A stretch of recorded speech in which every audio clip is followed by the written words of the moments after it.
अनुभव चक, मैं फिर उत्तर प्रदेश की ओर लौटता हूं। क्या राज्यसभा का ये चुनाव लोकसभा चुनाव से, चूंकि इसका रिजल्ट ठीक पहले आएगा, 27 फरवरी को मेरे ख्याल से वोटिंग होगी, ठीक, उसके कुछ ही हफ्ते 10 दिन के भीतर नोटिफिकेशन आ जाएगा पार्लियामेंट्री लोकसभा इलेक्शन का। इसका मान लीजिए जो भी परिणाम आएगा वो उत्तर प्रदेश में एक राजनीतिक संदेश, एक नैरेटिव बनाने का काम करेगा क्या, या ये माना जाएगा भाई ये राज्यसभा का चुनाव है, इसका कोई लेना देना नहीं?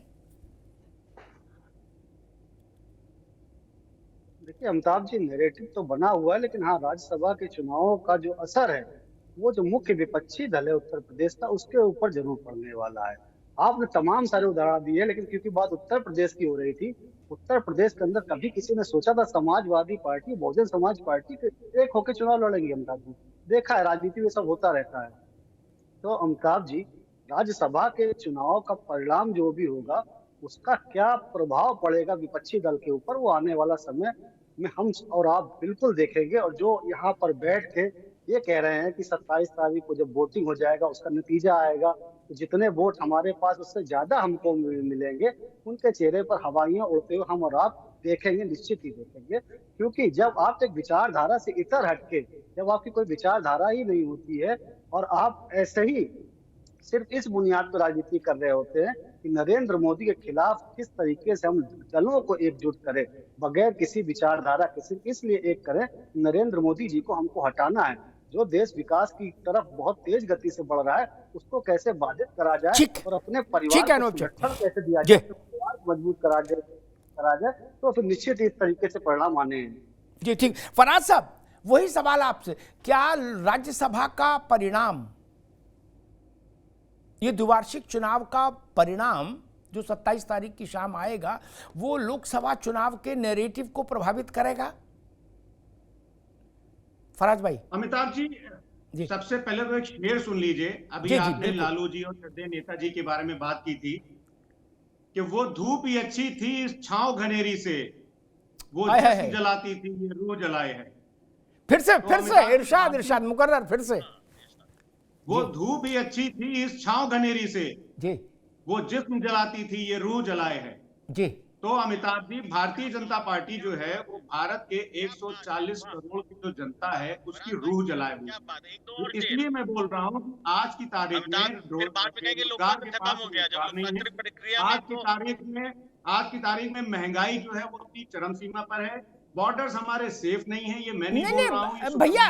फराज भाई, राज्यसभा का वोट, एक मिनट अभी रुक जाइए सब लोग। फराज साहब, राज्यसभा का वोट बॉर्डर की सिचुएशन से प्रभावित नहीं होता उत्तर प्रदेश में, वहां तो गणित ही दूसरा है, उस पर बात कर लो। बॉर्डर तो ठीक है, अभी एनसीआर का ही बॉर्डर संभाल लें पहले हम, फिर वो इंटरनेशनल बॉर्डर देखेंगे। सही बोल रहे हैं अमिताभ। अरे आज आपने बहुत बढ़िया बात कही। मुझे ये बताओ, आपका वोट कहाँ है, इनका वोट कहाँ, और जो परिणाम, अरे रुको भाई, जो परिणाम आएगा वो नैरेटिव, लोकसभा के नैरेटिव को प्रभावित करेगा कि नहीं, हाँ या ना? फराज किद भाई, लोकसभा का नैरेटिव जो है वो सिर्फ इस लोकसभा में जो नैरेटिव चीज बनाएगी वो महंगाई बनाएगी, बेरोजगारी बनाएगी, महिला सुरक्षा बनाएगी, जिसके ऊपर भारतीय जनता पार्टी की चाहे बिल्कुल फेल है, ठीक, अमिताभ जी, और चाहे केंद्र की सरकार हो, बिल्कुल फेल है।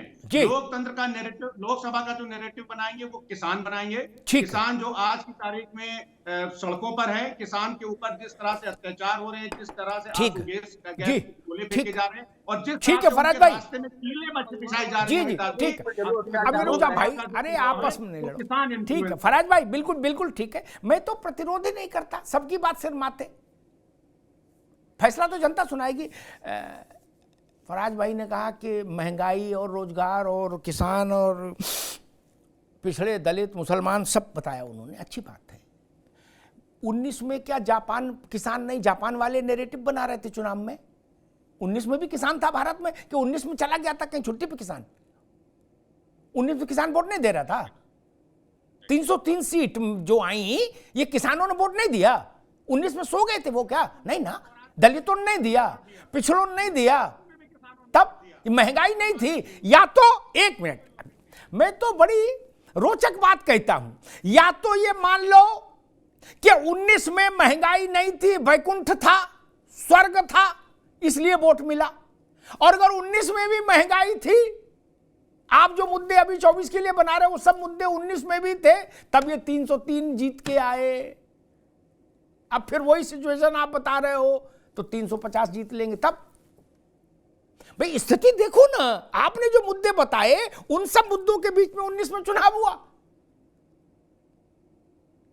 तब महंगाई, गरीबी, जो भी चीजें हैं आप जो कह रहे हो वो सब थी ना जनता के सामने। वही मसला। रोहित अग्रवाल, मैं फिर वही बुनियादी सवाल, राज्यसभा का रिजल्ट लोकसभा के नैरेटिव और पार्टियों के बिल पावर को, उनके आत्मबल को प्रभावित करेगा या नहीं?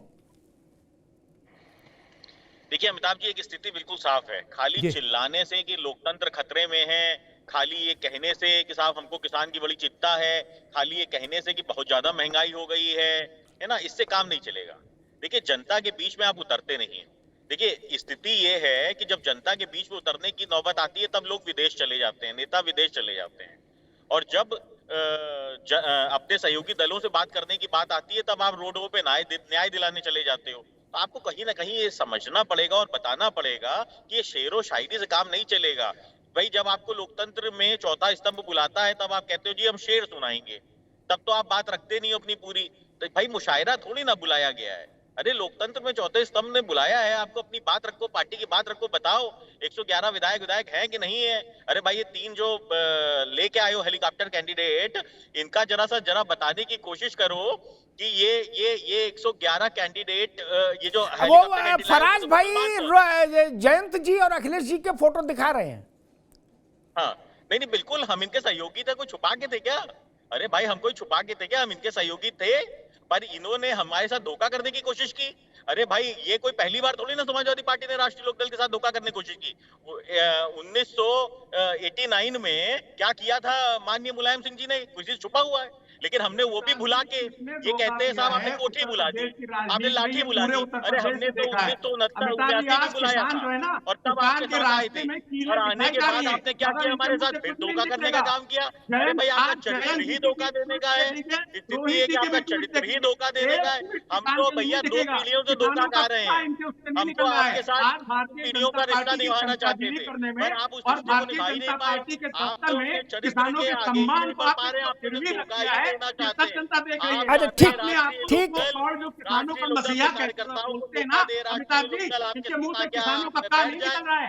लखीमपुर में जो किसान शहीद किए गए, भारतीय जनता पार्टी के गृह राज्य मंत्री के बेटे ने किसानों के ऊपर जीप चढ़ा दी, उसके ऊपर ये कुछ नहीं बोलेंगे। इनको तो खाली सत्ता की मलाई चाहिए अमिताभ जी, और कुछ नहीं। समाजवादी पार्टी का एहसान माने जयंत जी को हम लोगों ने राज्यसभा भेज दिया, वरना नगर पालिका जाने की हैसियत नहीं। आज जाकर के आप ठीक है भाई, दोनों को रोकेंगे, दोनों मित्रों को रोकेंगे भाई, दोनों मित्रों को रोकेंगे। ऐसी बात ठीक है फराज भाई, आगे बात, ऐसी बात मत बोलिए इतनी कड़वी कि एक तरफ आप, फराज भाई आ गई बात, एक तरफ आप किसान की बात भी कर रहे हो, रुक जाओ फराज बाबू, दूसरी तरफ आप चौधरी चरण सिंह के नाती को बता रहे हो कि उसकी हैसियत नगर पालिका चुनाव की नहीं है, हमने कृपा की राज्यसभा भेज दिया। ऐसा भी मत कहो। चरण सिंह के दरबार में, फराज बाबू सुन लीजिए, आगे काम आएगा। आप तो आते जाते रहेंगे तमाम चैनलों में, ये चीजें ऐसी गूगल में नहीं मिलती हैं, है ना, गूगल में है ही नहीं। चरण सिंह के दरबार में मालूम कौन कौन बैठता था? बीजू पटनायक, नवीन पटनायक के बाप, देवीलाल कुंभाराम आर्य, शरद जोशी और शरद यादव और मुलायम सिंह यादव, ये लोग उनके वॉलंटियर थे, नेता नहीं थे। क्या वॉलंटियर थे चरण सिंह के? कर्पूरी ठाकुर उनके दरबार में थे। इसलिए महाराज आप किताब से पढ़ के बोल रहे हो, किताब की एक सीमा है, रुक जाओ। इसलिए ऐसा भी मत बोलो जो ठीक नहीं हो। आप कोई नेहरू जी के परिवार के लिए ऐसा बोले कि भाई सोनिया गांधी की स्थिति नगर पालिका के लिए तो अच्छा नहीं ना, इतनी कटुता भी ठीक नहीं, लाना क्यों लाओ? अच्छा मान लीजिए अभी वो 2 सीट लोकसभा की जीत के आ गए, तब क्या करिएगा? राजनीति में कोई किसी की कृपा पर नहीं रहता, ये जान लीजिए। और ऐसा मत बोलिए, कल को फिर संबंध ठीक हो जाए तो फिर फोटो डालना पड़ेगा आपको फराज भाई। तब अभी तो दोनों नौजवान हैं, अखिलेश जी भी जयंत भी, क्या फिर कोई आपका ये वीडियो चला देगा कि बताओ इनने ऐसा बोला था? तो इसलिए ऐसा नहीं। खैर तमजीद भाई, कांग्रेस का तो कुछ स्टेक पर नहीं है राज्यसभा के चुनाव में, ठीक बात है, लेकिन एज ए इंडिया गठबंधन उत्तर प्रदेश का ये चुनाव कांग्रेस को भी एक सीमा तक प्रभावित तो करता ही है वो, ठीक है ना? आपको क्या लगता है कि इससे जो नैरेटिव निकलेगा इसके परिणाम से, वो लोकसभा चुनाव के नैरेटिव को प्रभावित करेगा, उसकी धारणाओं को बनाने में असर निभाएगा? तमजीद अहमद साहब।